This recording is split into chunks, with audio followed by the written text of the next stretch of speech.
বিশ্ব মহাবীর চিলা রায় মহারাজ কুমার শুক্লধ্বজ আজও আঞ্চলিকতার গণ্ডি পেরিয়ে ন্যাশনাল আইকন হয়ে উঠতে পারেননি। কেমন ছিল বিশ্ব মহাবীর চিলা রায়ের জীবন সংগ্রাম? আমাদের ভারতের ইতিহাসে কোনোদিনও এই খ্যাতনামা বীরদের বীরত্ব বা বীরযোদ্ধাদের কথা উল্লেখ করা হয়নি। কারণ অবশ্য আজও অজানা। রাজপুত মহারানা প্রতাপ, মারাঠা বীর শিবাজী রাও এবং অন্যান্য শ্রেষ্ঠ যোদ্ধারা যেখানে মোগলদের প্রত্যক্ষ যুদ্ধে পরাজিত করতে পারেননি, সেখানে কোচবিহার কামতা রাজবংশের মহারাজা নরনারায়ণের ভ্রাতা বীর চিলা রায় অসীম শক্তিধর মুঘল শক্তিকে প্রতিহত করেছিলেন। তার সহায়তায় মহারাজা নরনারায়ণ কামতা রাজ্যকে সাম্রাজ্যে পরিণত করেছিলেন।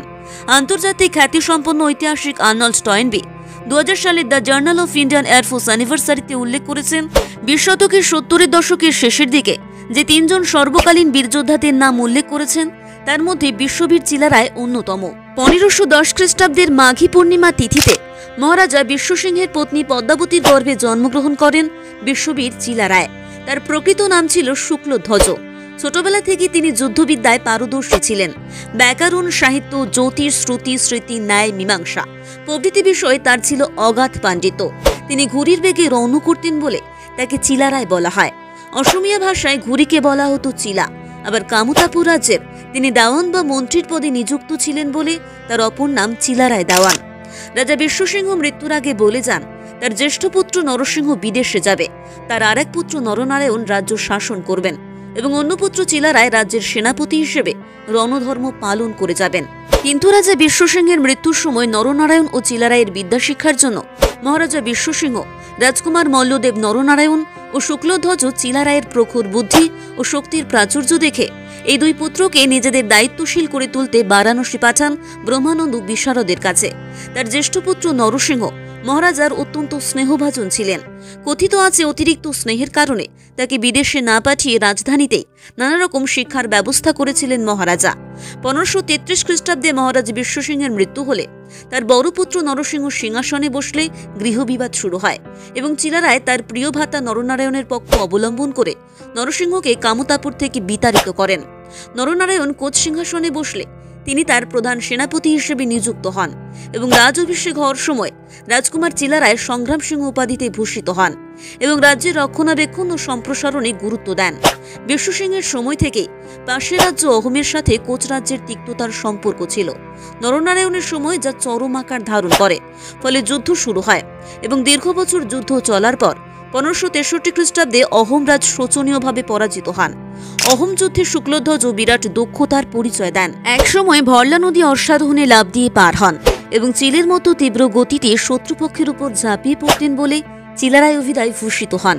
ফ্রান্সের ঐতিহাসিক আর্নল্ড টয়েনবির মতে পৃথিবীর শ্রেষ্ঠ 3 জন বীরের নাম তিনি উল্লেখ করেছিলেন: নেপোলিয়ন, ছত্রপতি শিবাজী এবং চিলা রায়। এদের মধ্যে তিনি শ্রেষ্ঠ বীর হিসেবে চিলা রায়ের নাম উল্লেখ করেছেন। 16 শতাব্দীতে চিলা রায় প্রজা কল্যাণ ও রক্ষার্থে যে গেরিলা যুদ্ধের কৌশল নীতি প্রবর্তন করেছিলেন, 17 শতাব্দীতে মারাঠা বীর শিবাজী এবং 18 শতাব্দীতে ফ্রান্সের নেপোলিয়ন বোনাপার্ট সেই রীতি এবং কৌশল অনুসরণ করেছিলেন এবং সফল হয়েছিলেন। অথচ এই বীরত্বের কাহিনী ভারতের ইতিহাসের পাতায় স্থান পায়নি। ইতিহাস না প্রকাশের ফলে আজও আমরা জানতে পারি না তার শৌর্য বীরত্বের কাহিনী। অহোম রাজ্য বিজয়ের পর চিলা রায় একে একে পাহাড়ি রাজ্য কাছাড়, মণিপুর, জয়ন্তিয়া, শ্রীহট্ট, ত্রিপুরা জয় করে বঙ্গোপসাগরের তটভূমি পর্যন্ত অঞ্চল নরনারায়ণের সাম্রাজ্যভুক্ত করেন। নরনারায়ণের সময়কালে কামতাপুরের উপর কালা পাহাড়ের ঝটিকা আক্রমণে বিরাট ক্ষতি হয়, বহু মন্দির ধ্বংস হয়।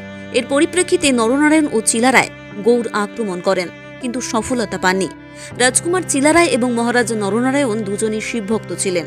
তারা শিবদুর্গা আরাধনা করার জন্য কোচবিহারে অনেক মন্দির নির্মাণ করেন।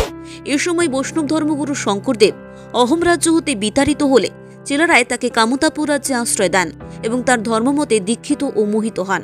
মহারাজা নরনারায়ণ মহাপুরুষ শঙ্করদেবের পাণ্ডিত্যে ও গুণে মুগ্ধ হয়ে তাকে রাজসভায় পণ্ডিতের স্থান দেন এবং কোচবিহার রাজ্যে শ্রী শ্রী মদনমোহন বিগ্রহ প্রতিষ্ঠা করে পূজার ব্যবস্থা করে দেন। সেই সময় থেকে কোচবিহারে মদনমোহন বিগ্রহের পূজা অর্চনা প্রচলিত, যা আজও বর্তমান। চিলা রায় শঙ্করদেবের জ্ঞাতি ভ্রাতা রামরায়ের কন্যা কমলাপ্রিয়াকে বিয়ে করেছিলেন। মহারাজা নরনারায়ণ চিলা রায়কে শঙ্কোষ ও ব্রহ্মপুত্র নদীর পূর্ব দিকের সমগ্র অঞ্চল দান করেছিলেন। চিলা রায় রায়টাক নদীর পশ্চিম প্রান্তে ফুলবাড়িতে তার বাসস্থান গড়ে তুলেছিলেন। ধর্মপ্রাণ চিলা রায় অনেক মন্দির স্থাপন এবং সংস্কার করেন।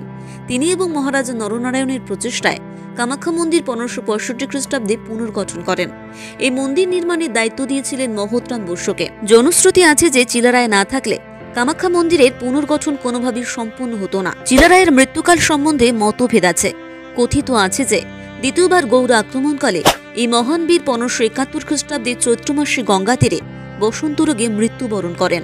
2005 থেকে অসম সরকারের তরফে চিলারায়ের এই জন্মদিনটিকে বীর চিলারাই দিবস হিসেবে ঘোষিত করা হয়েছে। সেই উপলক্ষে সরকারি অনুষ্ঠানের পাশাপাশি এলাকার সাহসী ব্যক্তিদের বীর চিলারাই পুরস্কার প্রদানের সিদ্ধান্ত নিয়েছে। এই জন্য পদকের সাথে দেওয়া হয় নগদ অর্থ। কোচবিহার জেলা পুলিশ চিলারাই কোচিং সেন্টার চালু করেছে। এই ছিল আজকে আমাদের ভিডিওতে বিশ্ব মহাবীর চিলারায়ের সংক্ষিপ্ত কিছু জীবনী। প্রতিদিন আমাদের মোটিভেশনাল ভিডিও দিয়ে আপনাকে মোটিভেট করার দায়িত্ব আমাদের। আপনি ভালোবেসে দ্য কোভ আনটোল্ডকে ফলো করতে পারেন।